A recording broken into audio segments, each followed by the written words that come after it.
कभी सोचा है कि हमारे रोजमर्रा के छोटे छोटे फैसले, जैसे हम क्या खाते हैं या हम दूसरों की मदद कैसे करते हैं, असल में हमारी जिंदगी पर कितना गहरा असर डालते हैं? आज हम भगवत गीता के सदियों पुराने ज्ञान से इन आम आदतों के पीछे छुपे गहरे मतलब को समझेंगे। तो आइए शुरू करते हैं। देखिए, ये सारी बात शुरू होती है एक योद्धा अर्जुन के एक बहुत ही जबरदस्त सवाल से। उन्होंने पूछा, अच्छा, उन लोगों का क्या होता है जो शास्त्रों को तो फॉलो नहीं करते लेकिन पूरी ईमानदारी और विश्वास से अपने काम करते हैं? मतलब, क्या उनकी श्रद्धा का कोई मोल है या फिर वो बस भटके हुए हैं? तो इसका जवाब पता है, सीधा सा हाँ या ना में नहीं है।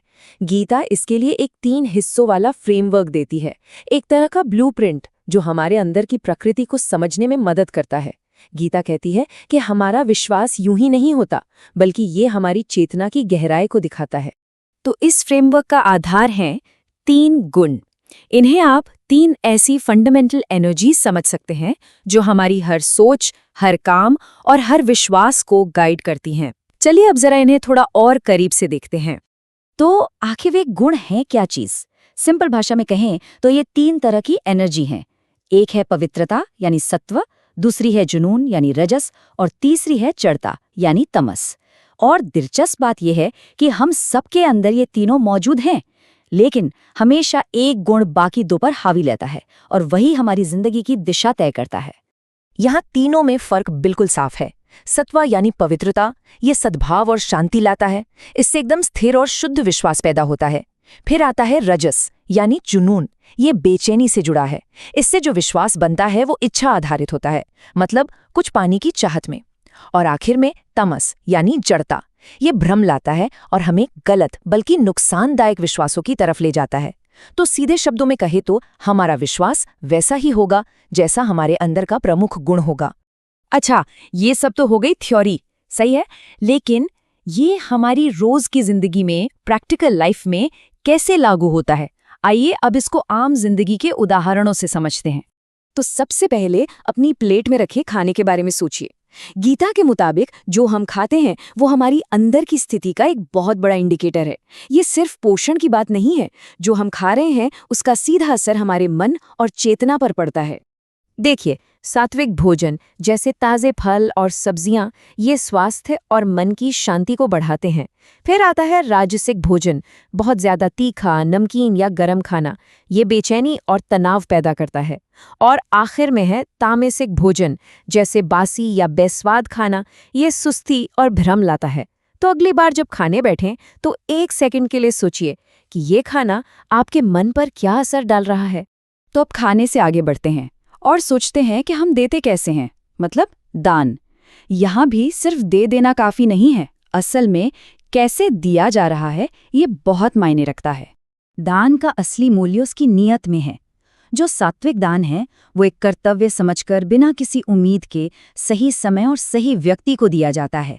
राजसिक दान, वो इस उम्मीद में किया जाता है कि बदले में कुछ मिलेगा या पहचान मिलेगी। और तामसिक दान, वो है जो गलत वक्त पर बिना किसी सम्मान के बस दे दिया जाता है। तो अब तक हमने देखा कि हमारे काम इन 3 श्रेणियों में आते हैं, लेकिन एक सवाल उठता है, क्या कोई ऐसा तरीका है जिससे हम अपने हर काम को, चाहे वो किसी भी गुण से जुड़ा हो, उसे आध्यात्मिक रूप से ऊंचा उठा सके, उसे आम से खास बना सके? बिल्कुल है, और गीता इसका भी जवाब देती है। और इसका समाधान है एक पवित्र मंत्र में, ओम तत्सत। आइए इसके 3 हिस्सों को समझें।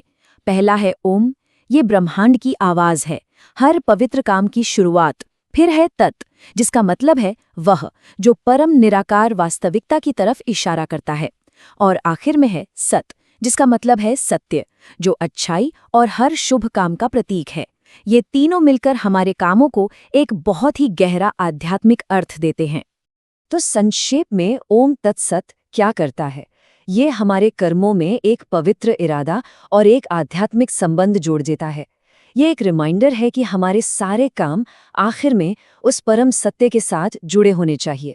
तो चलिए अब सब कुछ समेटते हैं। इन सब बातों का आखिरी निचोड़ क्या है?